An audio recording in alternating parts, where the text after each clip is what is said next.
Mario Dandi hasil vonis 12 tahun yang diterima oleh kliennya. Perencanaan, ya, masalah perencanaan. Bahwa kami tetap memiliki pemikiran bahwa perencanaan itu karena ini sangat berat pidananya ya, ancaman pidananya 12 tahun itu harus clear ya, membedakan mana memang rencana.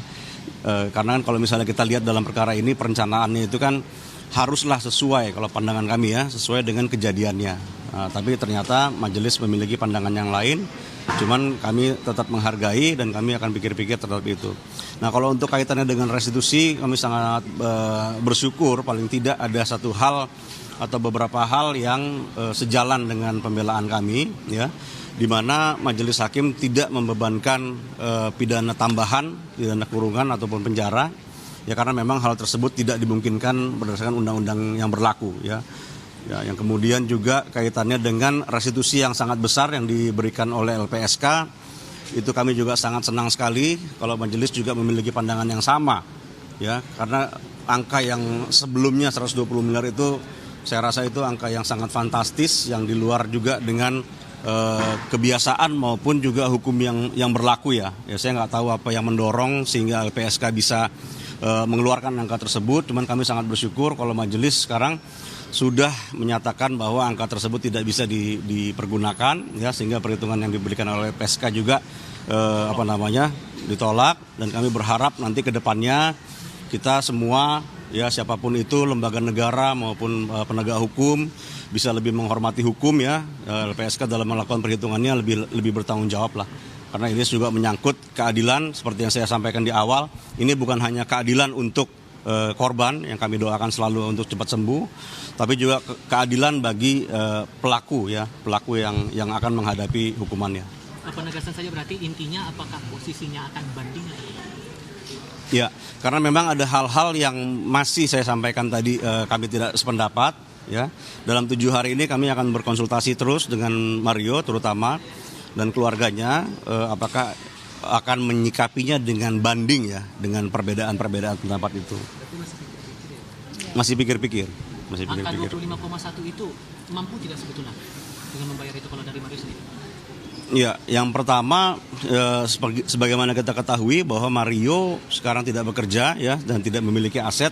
Ada satu aset tadi yang memang akan dirampas, Rubicon mungkin.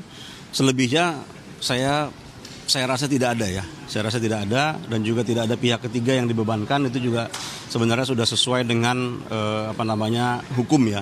Jadi ada 2 hal di sini, ada yang kami yakini dan juga keyakinan kami pun seharusnya juga tidak jauh-jauh dari hukum yang berlaku ya. Dan ternyata banyak hal tadi yang sudah diakomodir dalam putusan ini, dan kami sangat bersyukur dan berterima kasih.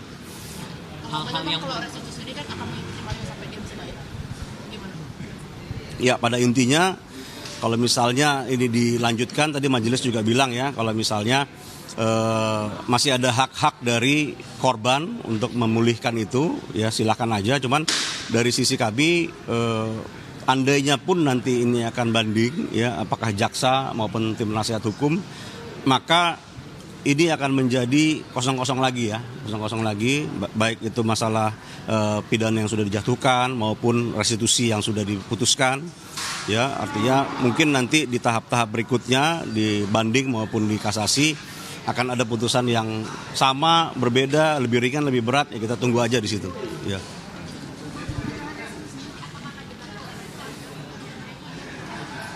Ya, kalau untuk sampai mencakup ke keluarga, saya bisa sampaikan bahwa keluarganya pun sekarang sedang dalam proses hukum ya, terhadap tindak pidana gratifikasi, sehingga semua aset dari keluarga ini juga sudah sama-sama kita ketahui sudah di-freeze semua, baik rekening maupun aset, sehingga apabila pun keluarganya mau gitu loh ya, jawabannya mungkin akan dikaitkan dengan kemampuan juga ya. Saya rasa dalam keadaan seperti ini keluarga sedang tidak mampu untuk melaksanakan mengganti restitusi itu. Dan pada akhirnya pun restitusi itu sekarang apabila nanti ada banding akan dipertimbangkan kembali, baik itu nanti di Pengadilan Tinggi maupun di Mahkamah Agung. Ya, jadi angkanya pun sebenarnya sampai saat ini belum fix ya, belum fix.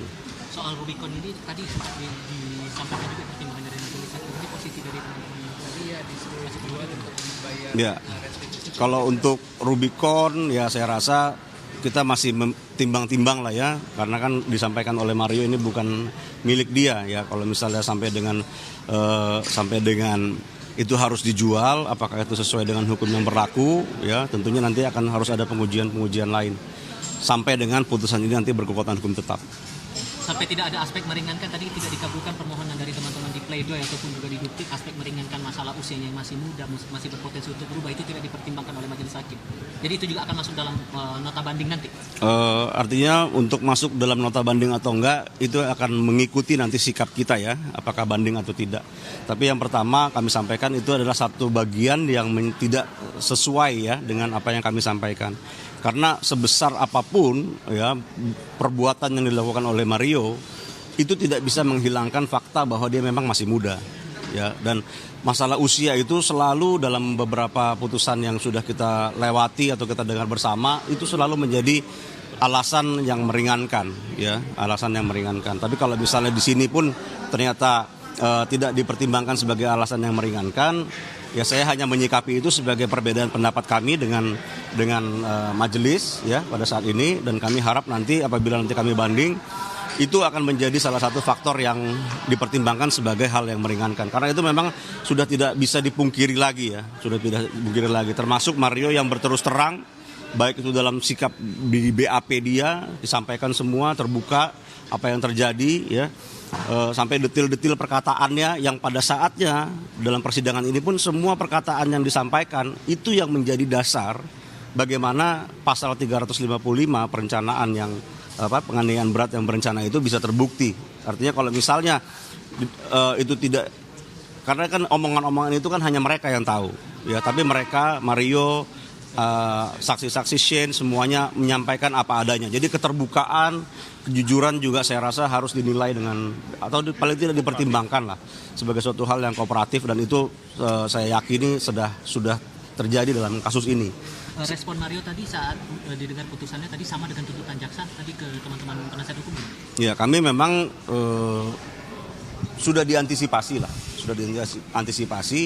bahwa yang terberat pun sudah saya sampaikan, kamu harus siap ya menghadapi ini semua, bahwa tidak akhir dari segalanya ya, karena ini memang masih ada proses hukum, yaitu masih ada banding, kasasi, dan peninjauan kembali. Dan kami tekankan kembali bahwa keadilan itu bukan hanya milik korban, tapi keadilan itu juga sedang kami cari sebagai penasihat hukum dan sebagai terdakwa di dalam perkara ini juga.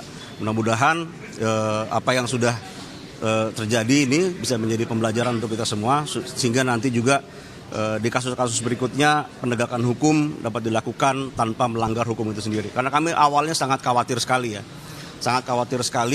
bahwa ada sebuah putusan nanti ya yang hanya berdimensi pembalasan, hanya berdimensi balas dendam ya. Tapi saya bisa melihat bahwa dalam putusan ini pun ternyata aspek-aspek hukum itu dijunjung tinggi oleh majelis ya, terutama masalah restitusi. Karena penggantian kurungan ya menjadi 7 tahun yang sebagaimana diminta jaksa itu sudah, menurut kami ya paling tidak ya, sudah dilakukan di luar dari jalur hukum yang ada. Dan itu sangat kami apresiasi. Saya rasa itu teman-teman ya, makasih ya.